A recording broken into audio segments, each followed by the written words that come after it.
The physician performs these procedures to promote healing of a fracture that fails to heal.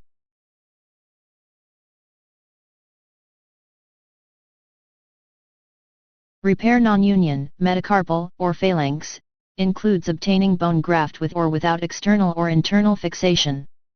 The physician makes an incision overlying the dorsal aspect of the fracture of the digit. The extensor mechanism is retracted and the fracture is exposed. Surgical resection of the nonunion itself may be performed. If this resection takes place, fibrous tissue must be removed until there are freshened fracture ends.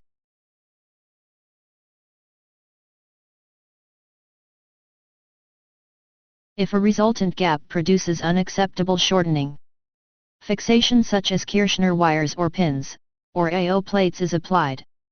The physician closes the incision with sutures.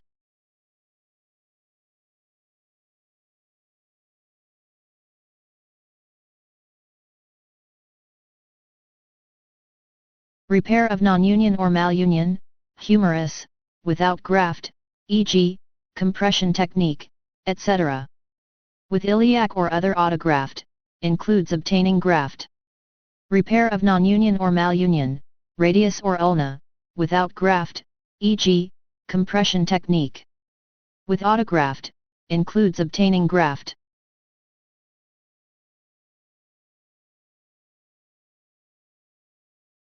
Repair of nonunion or malunion, radius and ulna, without graft, e.g., compression technique. With autograft, includes obtaining graft. The physician exposes the nonunion or malunion of the humerus/radius or ulna by making a 10 cm to 15 cm longitudinal incision through the skin, fascia, and muscle over the fracture site. For radius and ulna, one incision is made on the lateral aspect and one on the medial aspect of the forearm. With the reciprocating saw, the bone is divided through the nonunion.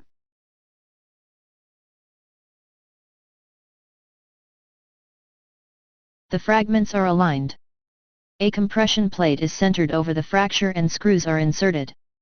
A bone graft is needed to help heal the fracture due to bone loss. The physician uses an osteotome to harvest strips of bone, which are placed around the ends of the humeral fracture in addition to the compression plate for internal fixation. The incision is repaired in layers with sutures, staples, and slash or strie strips. The limb is immobilized. However, the deep facial layer is not closed because of the potential to develop compartment syndrome. A long arm cast is applied with the elbow in 90 degrees of flexion.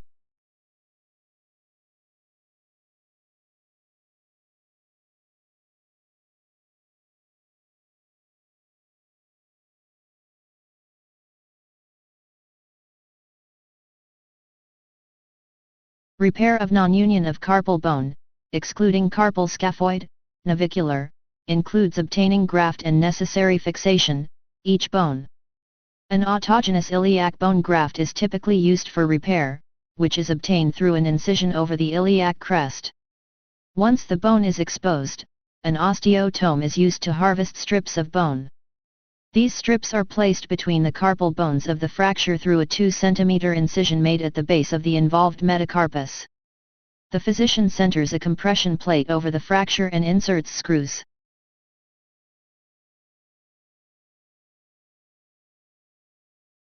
Lunate fractures require a short arm spica cast or splint with thumb immobilization. Fractures of the pisiform can be immobilized with a volar splint. Injuries to the triquetrum are best treated with a sugar tong splint. Treatment of a hamate fracture involves a short arm cast with the 4th and 5th metacarpophalangeal joints held in flexion.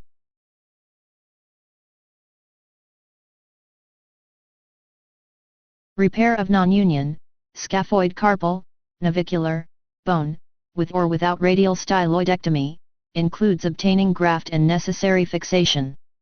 The physician makes a 4 cm to 5 cm longitudinal incision along the radial border of the flexor carpi radialis tendon to expose the fracture site. The capsule is divided longitudinally, and the underlying ligaments are retracted. An egg-shaped cavity is created in the fracture fragments. A cancellous bone graft is obtained and the graft is jammed between the fragments as they are distracted.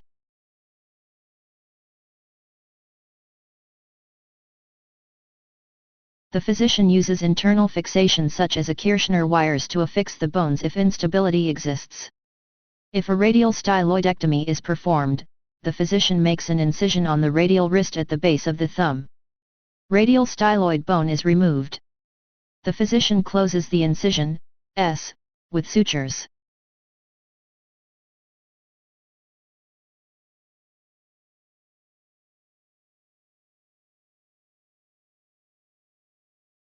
Repair of nonunion or malunion, tibia, without graft, e.g., compression technique. With sliding graft, the physician makes an incision on the medial aspect of the tibia through the periosteum. The bone is divided by transverse cuts and the pieces are manually rotated into position and stabilized with a metal plate and screws. In 27722, the physician makes an anteromedial incision and fibrous tissue is removed from the site.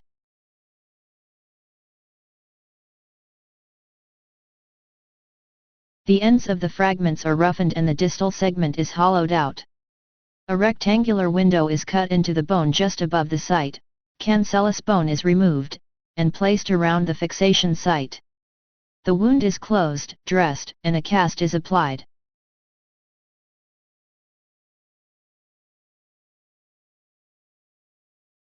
Repair of nonunion or malunion, tibia, with iliac or other autograft, includes obtaining graft. An incision is made in the skin overlying the tibial fracture site. The incision is extended to the bone. The physician identifies the fracture or malunion. Any scar tissue is debrided from around and between the fracture pieces so that the clean edges of bone can be approximated. A bone graft is harvested through a separate incision from the patient's ilium or from another bone.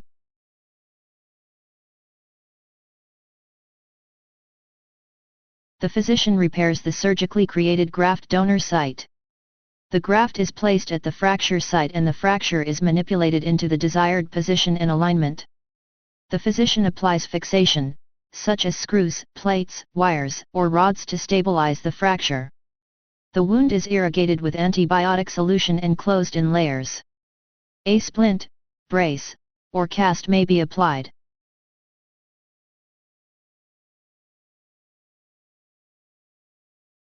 Repair of nonunion or malunion, tibia, by synostosis, with fibula, any method. Repair of fibula nonunion and/or malunion with internal fixation.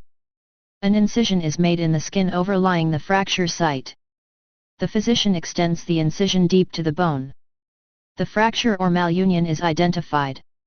Any scar tissue is debrided from around and between the fracture pieces. An osteotomy of the bone is performed if needed to correct the malalignment.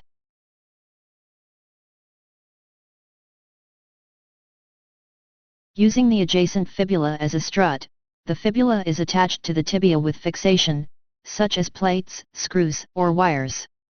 This attachment allows the fibula to heal to the tibia in a synostosis.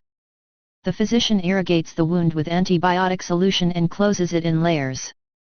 A brace, cast, or splint may be applied.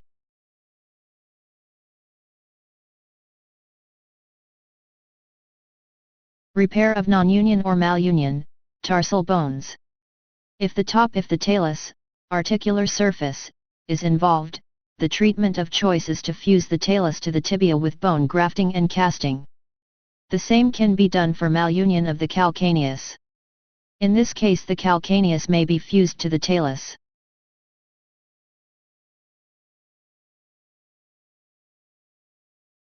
Repair of nonunion or malunion, metatarsal, with or without bone graft, includes obtaining graft. An incision is made on the dorsum of the foot parallel with the shaft of the affected bones. The old fracture is exposed and divided with an osteotome. A small portion of the bone must be removed to produce a nonunion or division between the bone surfaces. The bone's alignment is corrected and stabilized with a medullary pin. The incision is closed with sutures and a cast is applied. At 3 weeks the medullary pin is removed and a walking boot is applied.